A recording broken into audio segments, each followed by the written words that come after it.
اب میرے بھائیوں، شب قدر کے حوالے سے قرآن حکیم کی آیات اور 10 صحیح الاسناد احادیث انشاءاللہ تعالی۔ میرے بھائیوں، قرآن حکیم میں کم از کم 3 مقامات پر اس رات کا ذکر موجود ہے جس رات کے اندر اللہ تعالیٰ نے قرآن پاک کو نازل فرمایا۔ وہی رات جو ہے وہ شب قدر بھی ہے، قدر والی رات، لیلۃ القدر۔ وہی برات، چھٹکارے والی رات ہے۔ قدر تقدیر کے معنوں میں بھی لے سکتے ہیں، فیصلے کی رات، اور وہی رات لیلہ مبارکہ بھی ہے۔ اس حوالے سے یہ 3 آیات 3 مقامات سے سن لیجئے، اس کے بعد انشاءاللہ 10 صحیح الاسناد احادیث۔ پہلا ریفرنس سورہ الدخان، سورت نمبر 44، جس کی نسبت سے یہ مسئلہ نمبر 44 ہے۔ یہ میں نے اس وقت اسی کی نسبت سے رکھا تھا، شب برات والا۔ آیت نمبر 1 سے 6 تک۔ اعوذ باللہ من الشیطان الرجیم، بسم اللہ الرحمن الرحیم۔ حامیم والکتاب المبین انا انزلناہ فی لیلۃ مبارکۃ انا کنا منذرین فیہا یفرق کل امر حکیم امرا من عندنا انا کنا مرسلین رحمتا من ربک انہ هو السمیع العلیم۔ حامیم حروف مقطعات ہیں۔ اس روشن کتاب کی قسم، لوح محفوظ بھی ہو سکتی ہے، قرآن حکیم بھی۔ بے شک ہم نے اس قرآن کو ایک مبارک رات میں نازل کیا، اور ہم ہی ڈر سنانے والے ہیں آخرت کا اس کتاب کے ذریعے۔ اس رات میں بانٹ دیا جاتا ہے ہر اہم کام۔ وہ جو کہتے ہیں جی وہ شب برات میں، وہ شب قدر کے بارے میں تمام کام ہماری طرف سے ہوتے ہیں، اور ہم ہی فرشتوں کو بھیجنے والے ہوتے ہیں، یعنی اس میں فرشتے بھی نازل ہوتے ہیں۔ رحمت ہے تمہارے رب کی طرف سے، بے شک وہ سننے والا اور علم والا ہے۔ اچھا، اب ظلم یہ کیا گیا، انہوں نے کہا یہ جو ہے وہ شب برات کے بارے میں آیات ہے، اندازہ کریں۔ اب وہ شب برات کے بارے میں، تو قرآن تو شب برات میں نازل نہیں ہوا، انہوں نے کہا نہیں جی قرآن 2 بار نازل ہوا ہے، ایلو سامو، یعنی ایک جھوٹ کو چھپانے کے لیے دوسرا جھوٹ۔ کہتے ہیں جی ایک دفعہ قرآن جو ہے وہ لوح محفوظ سے پہلے آسمان میں نازل ہوا ہے، تو وہ جو نازل ہوا تھا نا، وہ ہوا تھا شب برات میں، اور جو پہلے آسمان سے دنیا میں نازل ہوا ہے وہ شب قدر میں ہوا ہے۔ اب یہ کہاں لکھا ہوا ہے، کس جگہ پہ لکھا ہوا ہے؟ ایون جو آپ روایتیں بھی ضعیف پیش کرتے ہیں شب برات کے حوالے سے، ان میں بھی یہ موجود نہیں ہے کہ اس کے اندر قرآن نازل ہوا ہے۔ لیکن ایک جنہوں کہتے ہیں چھڑ دیتی ہے سمالون، تو یہ بات مشہور کر دیتے ہیں، حالانکہ اس کی کوئی اصل نہیں ہوتی ہے۔ قرآن خود اس کی حفاظت کر رہا ہے۔ قرآن کہہ رہا ہے کہ ہم نے اس قرآن کو ایک بابرکت رات میں نازل کیا۔ اب قرآن سے پوچھیں کہ وہ رات کہاں ہے، وہ ہے اگلا ریفرنس سورۃ البقرہ آیت نمبر 185۔ شہر رمضان الذی انزل فیہ القرآن ھدی للناس وبینات من الھدی والفرقان۔ رمضان کا مہینہ وہ ہے جس میں ہم نے القرآن نازل کیا، جس میں ہدایت ہے، اور اس میں ہدایت کے روشن دلائل ہیں، اور دلائل، اور یہ الفرقان حق اور باطل میں تمیز کرنے والی کتاب ہے۔ فائنل ٹیسٹمنٹ ہے، اس اولڈ ٹیسٹمنٹ اور نیو ٹیسٹمنٹ کے بعد یہ فائنل ٹیسٹمنٹ۔ تو اب اگر وہ رات رمضان کے مہینے میں ہے تو وہ پھر شب برات وہ والی نہیں ہوگی۔ شب برات جو ہے وہ شب برات، شب قدر ہی شب برات ہے، یہی شب مبارکہ ہے۔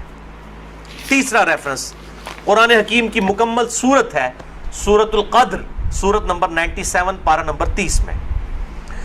انا انزلناہ فی لیلۃ القدر، بے شک ہم نے اس قرآن کو تقدیر کے فیصلوں والی رات میں نازل کیا۔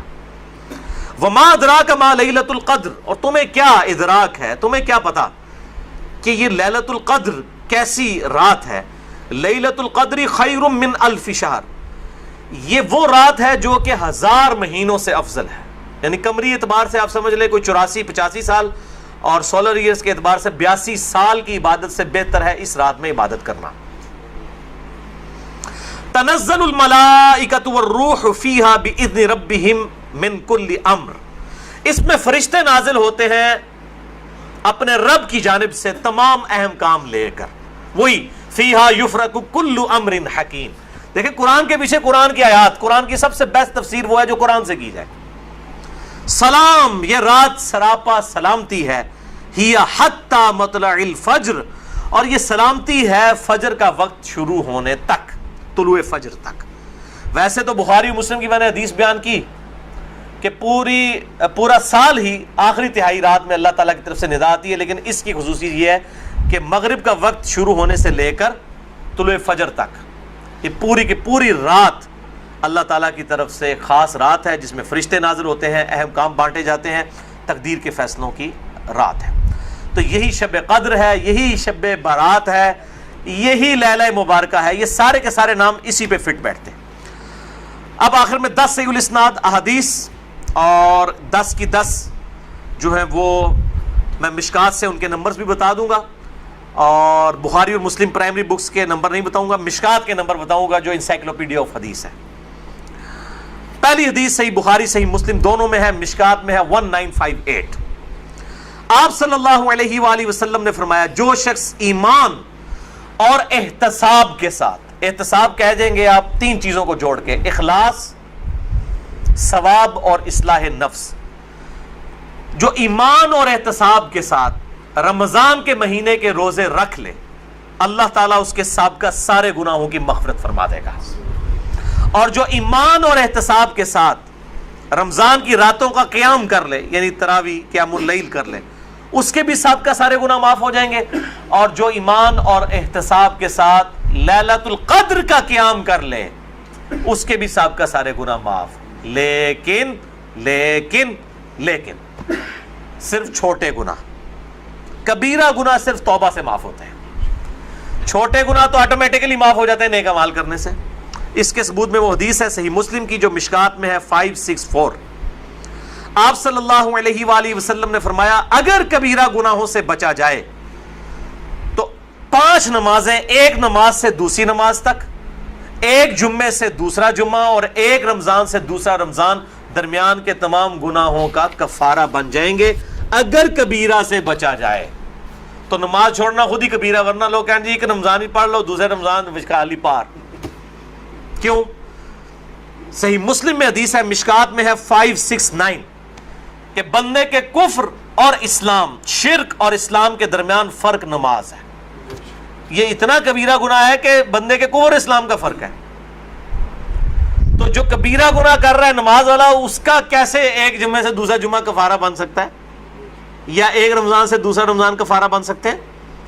دوسری حدیث بھی بخاری اور مسلم سے ہے، مشکات میں 2083۔ آپ صلی اللہ علیہ وآلہ وسلم نے فرمایا شب قدر کو رمضان کے آخری عشرے کی تاک راتوں میں تلاش کرو، 21ویں، 23ویں، 25ویں، 27ویں اور 29ویں۔ تیسری حدیث بھی بخاری اور مسلم سے ہے اور مشکات میں اس کا نمبر ہے 2086۔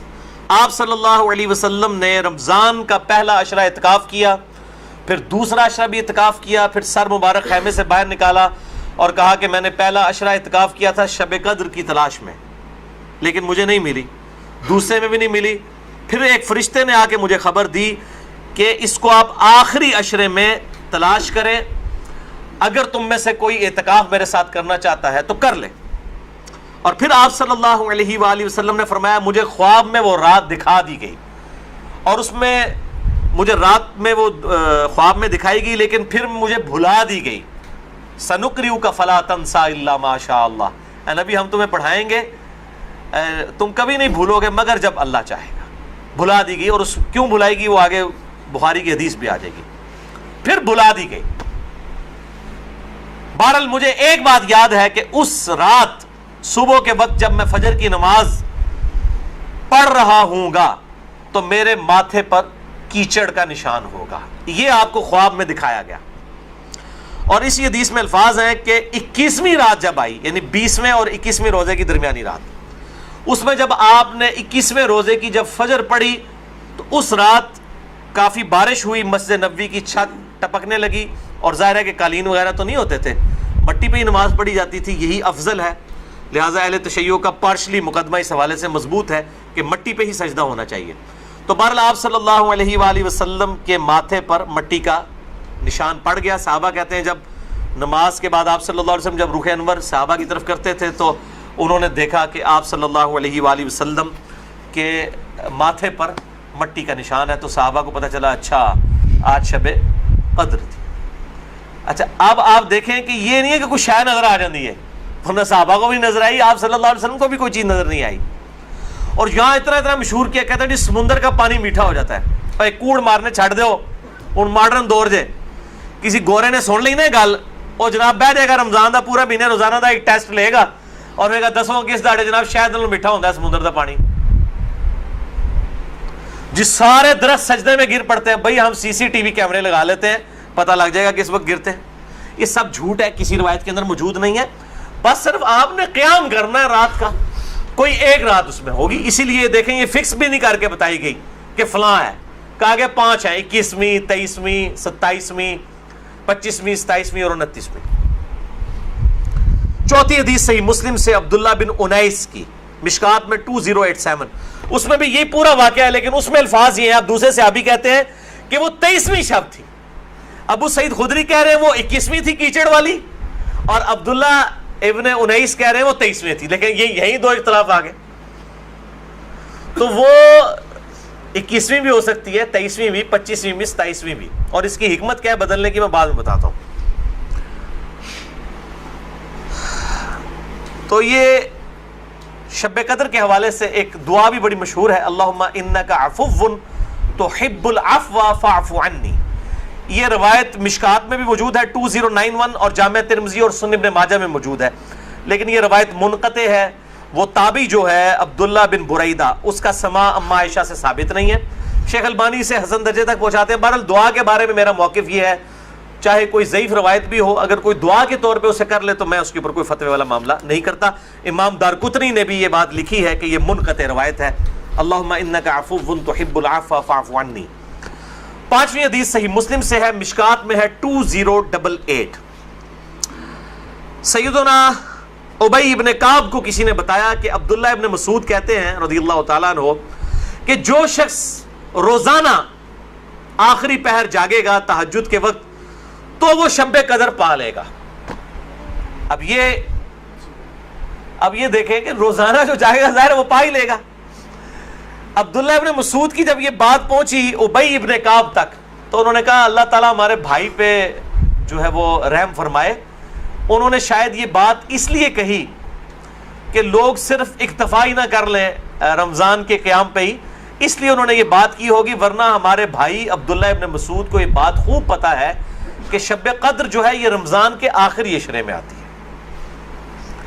اور پھر انہوں نے کہا کہ میں اللہ کی قسم اٹھاتا ہوں کہ شب قدر جو ہے وہ 27ویں رات ہے. اور تابعی کہتے ہیں کہ انشاءاللہ کے بغیر قسم کھائی، کیونکہ اگر آپ انشاءاللہ کے ساتھ قسم کھائیں نا تو وہ قسم ڈاؤٹ فل ہوتی ہے کہ اگر اللہ نے چاہا تو. انشاءاللہ کے بغیر قسم کھائی جاتی ہے تو کنفرم ہوتا ہے کہ وہ بات ڈیفینیٹ کر رہا ہے، کرنے والا واقعی قسم کھا رہا ہے. تو پھر پوچھا کہ آپ کو کیسے پتا ہے کہ 27ویں ہے؟ انہوں نے کہا اس لیے کہ آپ صلی اللہ علیہ وآلہ وسلم نے ہمیں نشانی بتائی ہے کہ اس رات جب سورج صبح کے وقت طلوع ہوتا ہے تو بغیر شعاؤں کے ہوتا ہے، یعنی بالکل ٹکیاں نکلتی ہے. اور ویسے تو عموماً ویسے بھی ٹکیاں نکلتی ہے، لیکن وہ شاید زیادہ دیر تک کے لیے ٹکیاں رہتی ہے. اب حالانکہ باقی روایتوں کے اندر 21ویں 23ویں بھی آیا ہے، اور یہ قسم اٹھا کے 27ویں، تو اس سے مراد پھر تطبیق یہ ہوگی کہ جو انہوں نے پائی ہے وہ اس سال 27ویں کو آئی ہوگی، ورنہ تو یہ بدلتی رہتی ہے. 6ٹھی حدیث صحیح بخاری سے ہے، مشکات میں 2095 کہ آپ صلی اللہ علیہ وآلہ وسلم شب قدر کا دن بتانے کے لیے کہ آپ کون سی رات کو یہ آئے گی باہر تشریف لائے تو 2 مسلمان آپس میں جھگڑ رہے تھے. یہ جھگڑنے کی نحوست دیکھیں.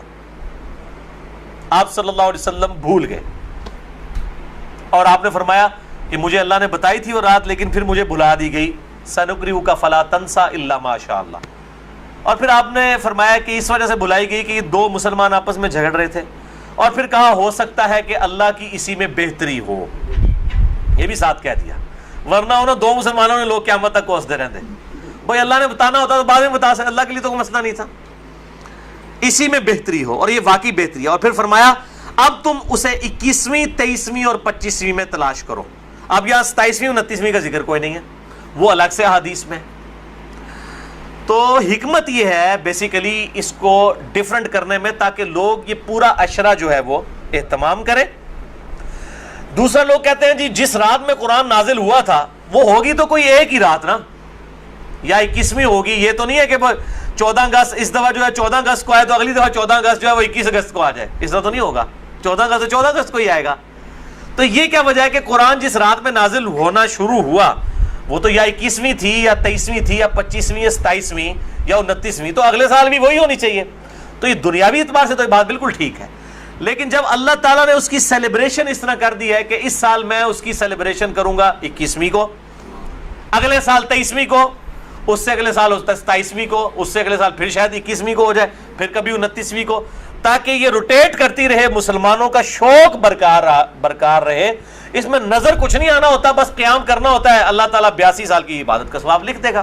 اور اس کا آسان طریقہ میں آپ کو اینڈ پہ 2 حدیثیں بتا دوں گا سست الوجود لوگوں کے لیے انشاءاللہ میرے جیسے.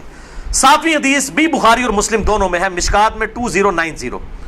اما عائشہ کہتی ہیں کہ جب رمضان کا آخری عشرہ ہوتا تو آپ صلی اللہ علیہ وسلم عبادت کے لیے کمر بستہ ہو جاتے, خود بھی راتوں کو جاگتے اور اپنے گھر والوں کو بھی جگایا کرتے.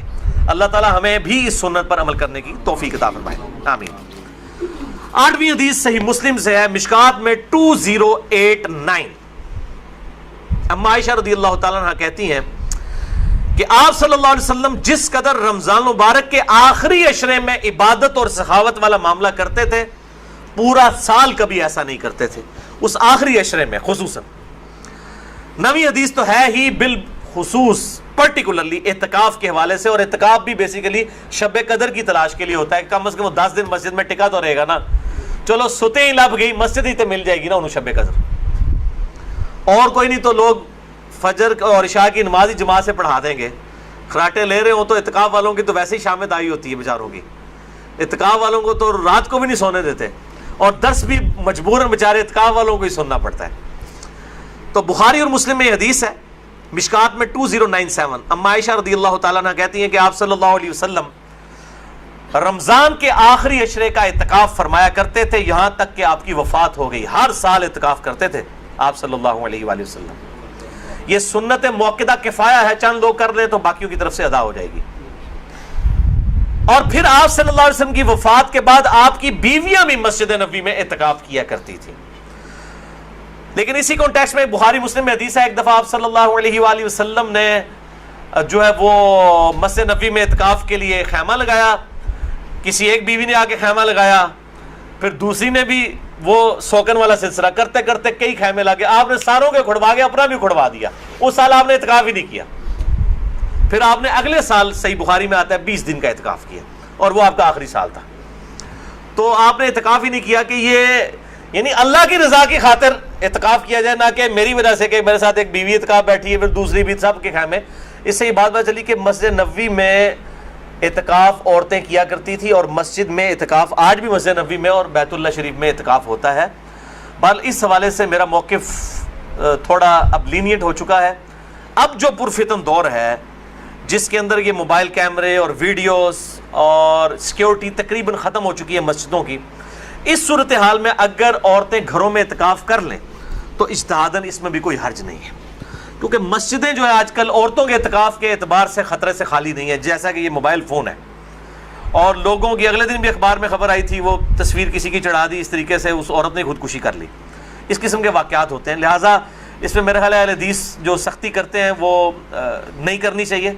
حنفیوں کا موقف مجھے مضبوط لگتا ہے, خصوصاً اس دور کے اعتبار سے. میں حرام نہیں کہہ رہا, مسجد میں بیٹھنا بہتر ہے, مسجد نبوی شریف میں جہاں پہ سیکیورٹی ہے بیٹھیں, لیکن ہمارے ملک کے اندر میں نہیں سمجھتا کہ سوائے چند ایک جگہوں کے اس طرح کی سیکیورٹی اویلیبل ہو. جہاں پہ ہو ضرور کریں.